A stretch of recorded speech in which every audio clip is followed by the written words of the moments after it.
Hello guys, welcome to Scholar Elite. Scholar Elite channel में आप सबका स्वागत है। मैं हूं अनुराग पांडे और ये है हमारा प्रोनाउन का पार्ट 1 वीडियो।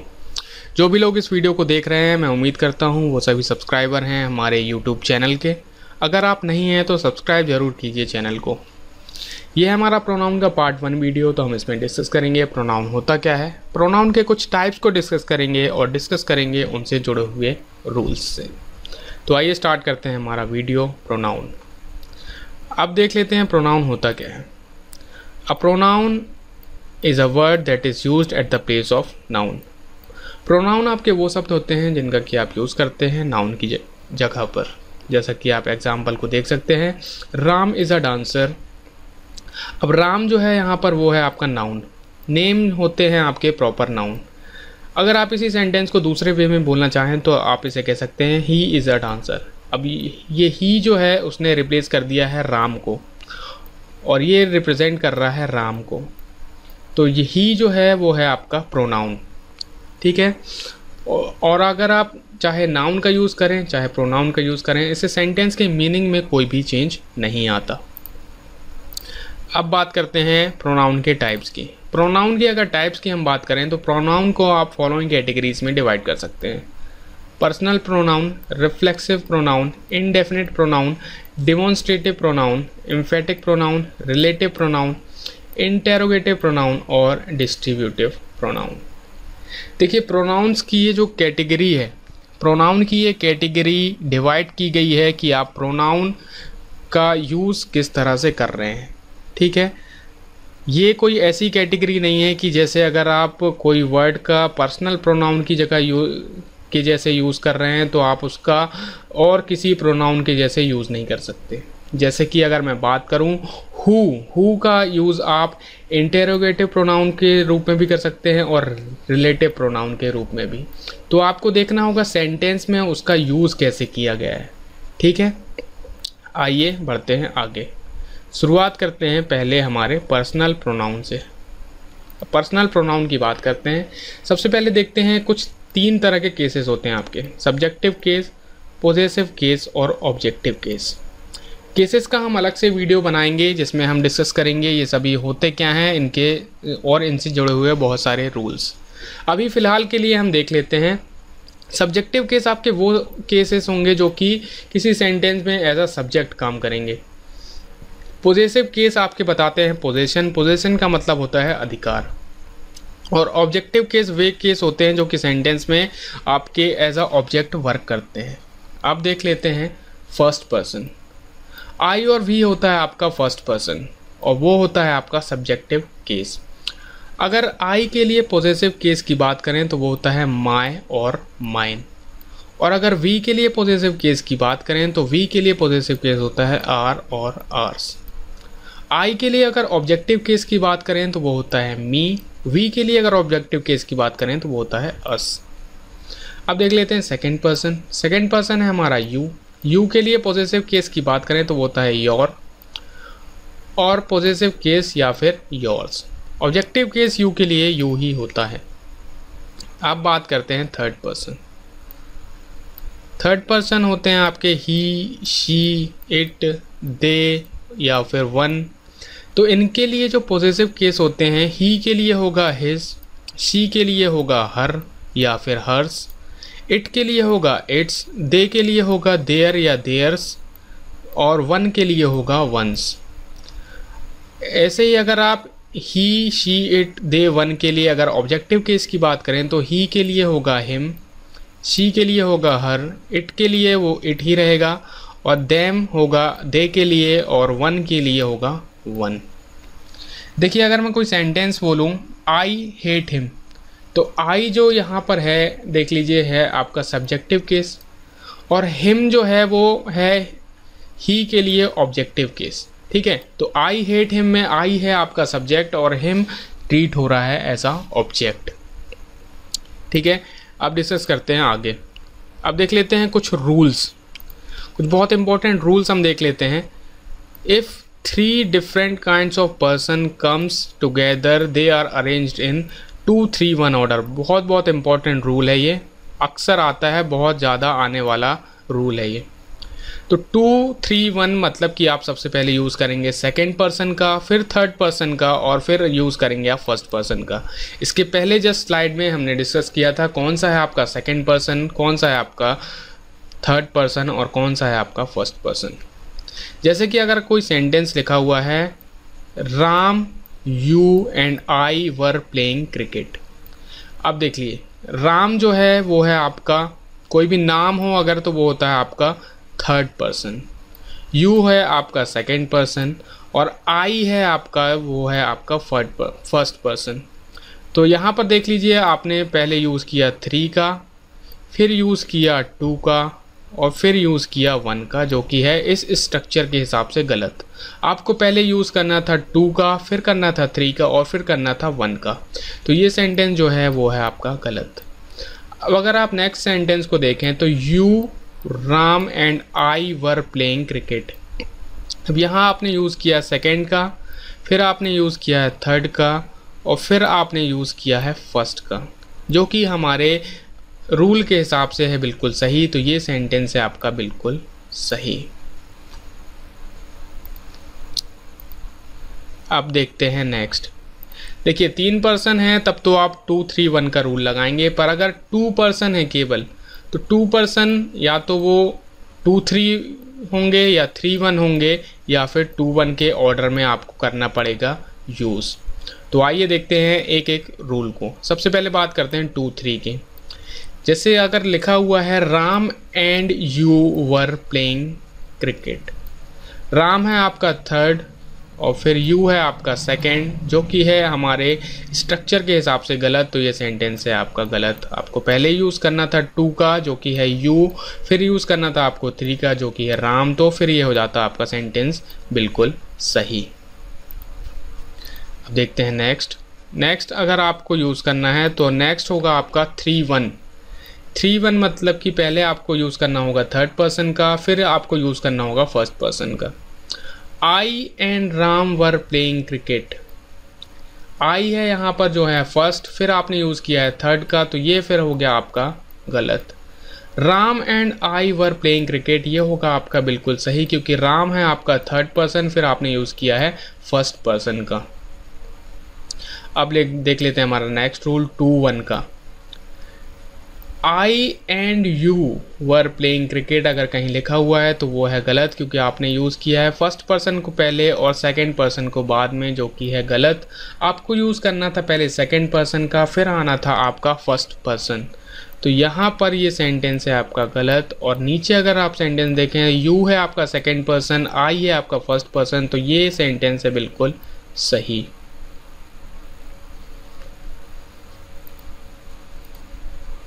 अब देख लेते हैं हमारा नेक्स्ट रूल। देखिए, if different kinds of person comes together in illegal work और एनी गिल्ट और any crime, then sequence is changed into 1 2 3। देखिए, अगर आपके तीनों पर्सन यूज़ हो रहे हैं किसी सेंटेंस में, पर वो सेंटेंस आपको एक नेगेटिव मीनिंग देता है, मतलब कि एक नेगेटिव सा आपको मीनिंग मिलेगा कि कहीं पर हुआ है लीगल वर्क या फिर है कोई गिल्ट या फिर हुआ है कोई क्राइम। तो ऐसी स्थिति में आपको जो ऑर्डर है वो होगा 1 2 3। ठीक है, 1 2 3 का ऑर्डर आपको यूज़ करना है। जैसे कि आप सेंटेंस देख सकते हैं, Ram I and you were going to kill Raju. ठीक है, तो यहाँ पर आपने यूज़ किया 3 फॉर थर्ड का पहले, फिर आपने यूज़ किया फर्स्ट का, फिर आपने यूज़ किया है 2 का। तो ये जो स्ट्रक्चर है वो है आपका गलत। आपको यूज़ करना था पहले फर्स्ट पर्सन का, फिर आपको यूज़ करना था सेकंड का और फिर आपको यूज़ करना था थर्ड का। अगर आप नेक्स्ट सेंटेंस को देखें तो वो है आपका बिल्कुल सही।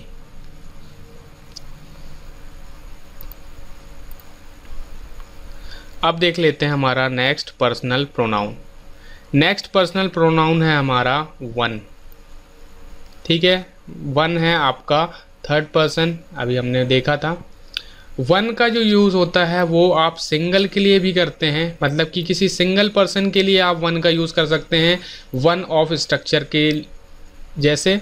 और 1 का यूज़ आप सभी लोगों के लिए कर सकते हैं, जैसे कि एवरीबॉडी। 1 आपका या तो एक केवल सिंगल पर्सन को भी दर्शा सकता है या फिर सभी लोगों को के लिए भी आप वन का यूज़ कर सकते हैं। ठीक है, तो अब देख लेते हैं इससे जुड़े हुए रूल को।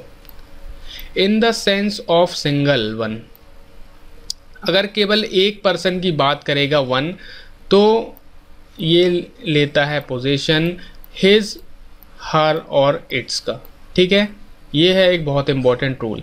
जैसे कि देख लेते हैं, one of the students has left one's pen in class. अब देखिए, वन ऑफ द स्टूडेंट्स अगर लिखा हुआ है तो वो बता रहा है छात्रों में से एक, यानी कि वन जो यहाँ पर है वो सिंगल पर्सन को रिप्रेजेंट कर रहा है। अगर सिंगल पर्सन को रिप्रेजेंट करता है तो उसके लिए पोजीशन जो हम यूज़ करते हैं हिज, हर या इट्स का यूज़ हम करते हैं। तो यहाँ पर जो वंस का यूज़ किया गया है वो है आपका गलत। वंस की जगह आपको यूज़ करना था हिज या फिर हर का। तो यहाँ पर यह सेंटेंस आपका गलत है। अब देख लेते हैं हमारा नेक्स्ट रूल। नेक्स्ट रूल की अगर बात करें, in the sense of everybody, one अगर आपका एवरीबडी को रिप्रेजेंट कर रहा है, मतलब अगर सभी को रिप्रेजेंट कर रहा है, तो one plus verb is used that gets position by one's. तब आपको पोजीशन के लिए वंस का यूज़ करना है। जैसे कि आप एग्जाम्पल को देख सकते हैं, one must help his friend in trouble. मतलब कि देखिए, वन अब यहाँ पर केवल एक सिंगल पर्सन को रिप्रेजेंट नहीं कर रहा है, बल्कि ये सबके लिए जो है वो है एक एडवाइस के जैसा सेंटेंस है। मतलब कि सभी को अपने फ्रेंड की मुसीबत में मदद करनी चाहिए। तो यहाँ पर जो वन है वो सिंगल पर्सन को ना रिप्रेजेंट करके वो रिप्रेजेंट कर रहा है सभी के लिए। तो यहाँ पर जो पोजीशन आपने यूज़ किया है हिज, वो है आपका गलत। वन की जगह, हिज की जगह आपको यूज़ करना था वंस का। मतलब कि वो सेंटेंस फिर हो जाता one must help one's friend in trouble. तो ये सेंटेंस है आपका गलत। अब देख लेते हैं हमारा नेक्स्ट पर्सनल प्रोनाउन जो कि है दे। अब देखिए, they plus who is not used. ठीक है, दे के साथ आप हु का यूज़ नहीं करते। It is replaced by those who. Those who है आपका सही, दे हु है आपका गलत। तो दे हु, आप देख लेते हैं हमारा next example, they who are sitting here are very lazy. ये सेंटेंस आपका गलत, दे हु है आपका गलत, दोज हु आएगा। Those who are sitting here are very lazy. अब देख लेते हैं हमारा नेक्स्ट पर्सनल प्रोनाउन जो कि है इट। इट है हमारा नेक्स्ट पर्सनल प्रोनाउन। जनरली जो इट का यूज़ होता है वो होता है आपका सिंगुलर नॉन लिविंग थिंग्स के लिए। ठीक है, तो अगर लिखा हुआ है कहीं पर I have a pen it runs very well, ठीक है, ऐसा आप यूज़ करते हैं इट का। इट का जो यूज़ है आप किसी एनिमल के लिए भी कर सकते हैं। जैसे कि लिखा हुआ है I have a dog it is black. अब देख लेते हैं इससे जुड़े हुए कुछ rules. To introduce natural rule of event, it का जो यूज़ होता है वो नेचुरल रूल ऑफ इवेंट के लिए होता है। जैसे कि इट इज़ रेनिंग नाउ या फिर इट इज़ संडे टुडे, ये आपके हैं नेचुरल रूल, तो इनकी जगह आप यूज़ करते हैं इट का। To make an emphatic structure, किसी एम्फेटिक स्ट्रक्चर को बनाने के लिए भी इसका यूज़ होता है। It is I who can do this work, ठीक है। तो अब देख लेते हैं हमारा नेक्स्ट रूल इसके साथ, इट के साथ हमारा नेक्स्ट रूल है it comes a pre statement about something. It का जो यूज़ हम करते हैं वो किसी प्री स्टेटमेंट के साथ भी हम कर सकते हैं। जैसे it is right that honesty is the best policy. Honesty is the best policy आपका प्री स्टेटमेंट है, मतलब कि है ये एक सार्वभौमिक तथ्य, और इसके पहले आप यूज़ कर रहे हैं इट का। अब देखते हैं हमारा नेक्स्ट रूल। नेक्स्ट रूल की अगर बात करें, if different kinds of person come together and first person is also present in them then they get combined position as are. देखिए, अगर डिफरेंट काइंड्स ऑफ पर्सन का आपने यूज़ किया है टू या फिर थर्ड पर्सन या फिर सेकेंड पर्सन, और उसके साथ अगर आपका फर्स्ट पर्सन का भी आपने यूज़ कर लिया है, तो वहाँ पर आप उनका जो कंबाइंड पोजीशन होता है वो हमेशा दिया जाता है आर का। मतलब कि अगर फर्स्ट पर्सन प्रेजेंट है आपका तो वो हमेशा पोजीशन लेगा एस आर। जैसे कि आप देख सकते हैं, you Ram and I were doing your duty honestly. आप देख सकते हैं आप, हमने यहाँ पर यूज़ किया है फर्स्ट पर्सन का, और अगर आपने फर्स्ट पर्सन का यूज़ किया है तो जो पोजीशन आपको यूज़ करना था वो करना था आर। तो यहाँ पर ये सेंटेंस है आपका गलत। अब देखते हैं हमारा नेक्स्ट रूल। नेक्स्ट रूल है, अगर if different kinds of person comes together and first person is not present. अब देखिए, इसके पहले वाले रूल में था जो फर्स्ट पर्सन प्रेजेंट था, अगर फर्स्ट पर्सन प्रेजेंट नहीं होता है, फर्स्ट पर्सन अगर प्रेजेंट नहीं है तो उसका पोजीशन है वो होगा योर। आप एग्जांपल को देख सकते हैं, you and Ram were doing his duty. अब देखिए, हमने बोला है कि जब भी फर्स्ट पर्सन नहीं है तो फिर आएगा योर, तो यहाँ पर आना था योर, हिज की जगह आना था योर, तो ये सेंटेंस भी आपका है गलत। अब बात करते हैं हमारा नेक्स्ट कैटेगरी ऑफ प्रोनाउन की, जो है आपका रिफ्लेक्सिव प्रोनाउन। देखते हैं रिफ्लेक्सिव प्रोनाउन होता क्या है। A word used at the place of noun that reflects the work of the subject to the subject. मतलब कि यदि कोई ऐसा वर्ड जिसका कि आप नाउन की जगह यूज़ करते हैं और वो शब्द जो है वो आपको बताता है सब्जेक्ट का सब्जेक्ट के ऊपर किया गया काम, तो वो होता है आपका रिफ्लेक्सिव प्रोनाउन। ठीक है, जैसे कि अगर मैं बात करूं, आई वॉश्ड माई सेल्फ, मतलब मैं खुद ही से नहाया। ठीक है, तो ये है आपका सब्जेक्ट ने सब्जेक्ट पे ही काम किया है, तो वो है आपका रिफ्लेक्सिव प्रोनाउन। इसको हम अदर वे में कैसा बोल सकते हैं, when the subject of the sentence is same as the object of the verb of the sentence. मतलब कि जो सब्जेक्ट होगा किसी सेंटेंस का, वही अगर आपका वर्ब का ऑब्जेक्ट हो तो वहाँ पर यूज़ होता है आपका रिफ्लेक्सिव प्रोनाउन का। रिफ्लेक्सिव प्रोनाउन के कुछ एग्जांपल्स देख लेते हैं। ये होता है my self, your self, himself etcetera. अब देख लेते हैं कुछ हमारे different first person, second person और थर्ड पर्सन के लिए किस तरह के हम पॉजेसिव केस का यूज़ करते हैं, या किस तरह के आप रिफ्लेक्सिव प्रोनाउन का यूज़ करते हैं। तो यहाँ पर आई के लिए जो रिफ्लेक्सिव प्रोनाउन होता है वो होता है माई सेल्फ। वी के लिए जो रिफ्लेक्सिव प्रोनाउन होता है वो हमारा होता है आर सेल्फ। यू के लिए जो होता है वो होता है योर सेल्फ या फिर योर सेल्फ्स। ही के लिए होता है हिम सेल्फ। शी के लिए रिफ्लेक्सिव प्रोनाउन होता है हर सेल्फ। इट के लिए रिफ्लेक्सिव प्रोनाउन होता है इट सेल्फ। दे के लिए देम सेल्फ्स और वन के लिए होता है वन सेल्फ। अब देख लेते हैं कुछ रूल्स।